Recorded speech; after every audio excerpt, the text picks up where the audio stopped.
আমি কামরুল হাসান শাকিল, পর্বতারোহী। সম্প্রতি নেপালের গ্রেট হিমালয় ট্রেল অভিযান শেষ করে ফিরে এলাম। আজকে আমার এই গ্রেট হিমালয় ট্রেল অভিযানের পূর্বে প্রস্তুতি এবং এই অভিযানের গল্প আপনাদের শোনাবো ইন্ডিপেন্ডেন্ট টেলিভিশনে। সবাই সাথে থাকুন।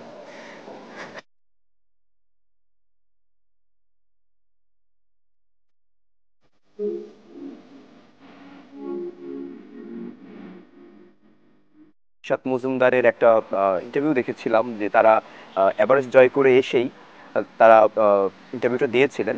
তখন থেকেই আমি মানে পর্বত আরোহী হওয়ার স্বপ্ন দেখি।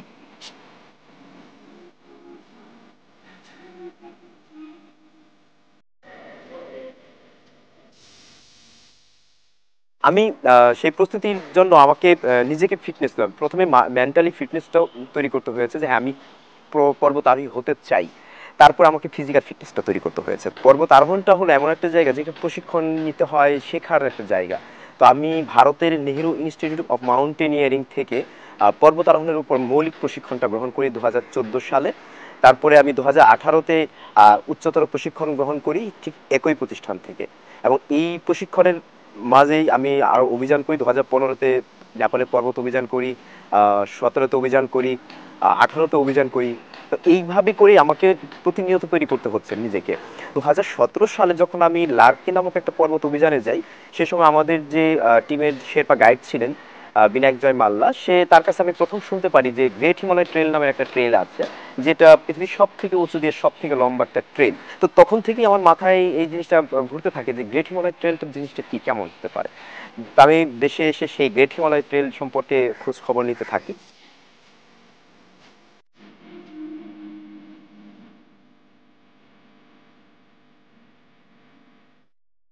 আবার গ্রেট হিমালয় ট্রেল ওয়েবসাইটের তথ্য অনুযায়ী 2019 সাল পর্যন্ত 32 জন মানুষ এটা কমপ্লিট করতে পেরেছে, এই গ্রেট হিমালয় ট্রেল। তো সেই কারণে এটা বোঝাই যায় যে এই জায়গাটা কতটুকু এটা চ্যালেঞ্জিং, এই গ্রেট হিমালয় ট্রেলটা যেখানে এভারেস্টে এখন পর্যন্ত প্রায় 3,000-এর উপরে মানুষ অভিযান তারা সফল আরোহণ করেছে।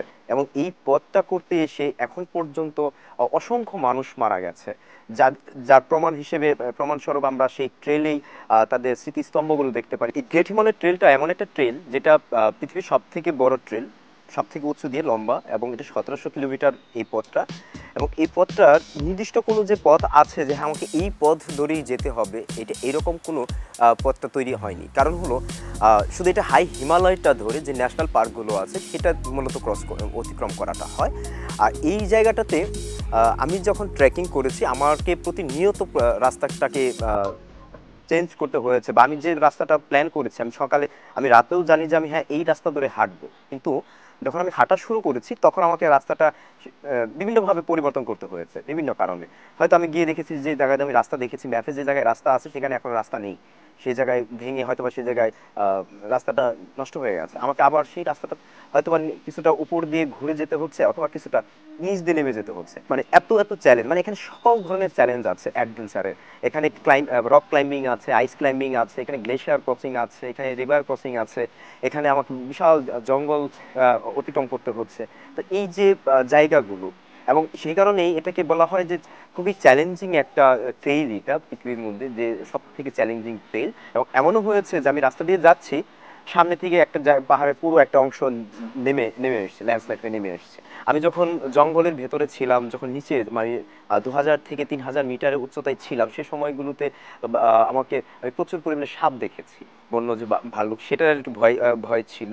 এবং এছাড়া আমি বানর, হনুমান, রেড পান্ডা, তারপর আর যখন 5,000 4,000 4,500 মিটার উপরে উঠে গেছি তখন সেখানে গিয়ে আমি মাউন্টেন ব্লু শিপ দেখার সুযোগ হয়েছে, প্রচুর পরিমাণে ঝাঁকে ঝাঁকে মাউন্টেন ব্লু শিপ দেখেছি। আর বিশেষ করে একটা গল্প যদি বলতে চাই, যে গল্পটা এমনও হয়েছে যে আমি তাঁবুর ভেতরে ঘুমিয়েছি, রাতের বেলায় মাঝ রাতে আমি স্লিপিং ব্যাগের ভেতরে আমার মনে হচ্ছে কিছু একটা নাড়াচাড়া করছে, আমি একা একটা জঙ্গলের ভেতরে ঘুমিয়েছি। তো স্লিপিং ব্যাগের ভেতরে যে একটা প্রাণী নাড়াচাড়া করছে সেটা হতো ভয়ের বিষয়, তখন আমি ভয় পেলাম যে আমার স্লিপিং ব্যাগের ভেতরে কি সাপ ঢুকে গেল কিনা। তো আমি খুব ভয়ে ভয়ে সেই স্লিপিং ব্যাগের জিপারটা খুলে যখন আমি আমার টর্চটা ধরে জিপার মানে স্লিপিং ব্যাগটা উঁচু উঁচু করে ধরি, গিয়ে দেখি যে ভেতরে দুটো ইঁদুরের বাচ্চা আমার দিকে তাকিয়ে আছে। তো এই আমি যখন ট্রেনে থাকি, যখন আমি খুব হতাশ হয়ে যাই, তখন আমি আমার সেলফোনে থাকা আমার মায়ের ছবিটা দেখি, যে হ্যাঁ এই মানুষটা আমার জন্য অপেক্ষা করছে, আমার জন্য আহ, আমাকে উৎসাহ দিচ্ছে। ইভেন আমি এই অভিযানটা করতে গিয়ে আমার মা আমার সে তার জমি বন্ধক রেখে আমাকে টাকা দিয়েছে। এই যে অনুপ্রেরণা, যে হ্যাঁ, আমার মা যদি আমার তার জমি বন্ধক রেখে আমাকে টাকা দিতে পারে, তাহলে আমার ওই অভিযানটা শেষ করতেই হবে। আর আরো একটা বড় যদি থাকে, যে সব থেকে বড় অনুপ্রেরণা, সেটা হলো আমার লাল সবুজ পতাকাটা। আমি পুরো ট্রেইলে যখন অভিযান করছি, তখন আমার এই পতাকাটা আমার পকেটে ছিল, এবং আমি সবসময় আমার মাথায় থাকতো। যখন আমি খুব হয়ে যেতাম যে আমি আর পারছি না, বা মানে আহ, খুব দুর্বল হয়ে যেতাম, তখন আমি ভাবতাম যে এই যে পতাকার যে শক্তিটা, এই শক্তিটা আমি হ্যাঁ ওই জায়গায় গিয়ে শেষ মুহূর্তে যায় যদি পৌঁছাতে পারি, তাহলে আমি আমার পতাকাটা, গর্বের পতাকাটা আমি তুলে ধরবো। হ্যাঁ, আমি আমার দেশকে নিয়ে এখানে প্রতিনিধিত্ব করছি, আমার পতাকার প্রতিনিধিত্ব করছি।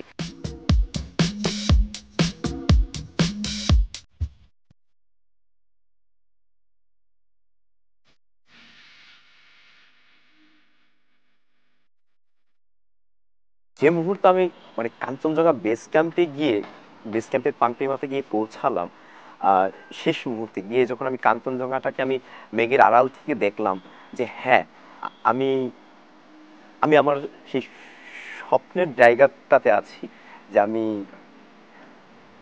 এটার জন্যই তো আমি দীর্ঘদিন যাবৎ মানে বাড়ি ছেড়ে, আত্মীয় স্বজন ছেড়ে, এই যে মৃত্যুর মতো জায়গাগুলো, আমি এতবার মৃত্যুটাকে খুব কাছ থেকে দেখে এসে যখন